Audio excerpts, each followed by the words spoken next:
Ready to supercharge your WhatsApp customer service by adding your team to Aisensy. First, log into your Aisensy account and navigate to the Team or Agents section. It's usually found in the left-hand menu. Now, look for the Add Agent button, typically located at the top right of the screen. Click on it.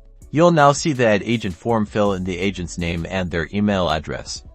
Make sure it's an address they can access, as they'll need it to activate their account. Next, assign a role to the agent. Aisensy usually offers roles like admin, agent, or supervisor. Each role has different permissions, so choose one that fits their responsibilities. Many platforms let you customize permissions further. You can control what features each agent can access, such as viewing reports or managing templates, depending on your plan. Once you've filled out the form and set the permissions, click the Invite button. This will send an invitation email to the new agent. The agent will receive an email with a link to activate their account. They'll need to click on this link and set their password.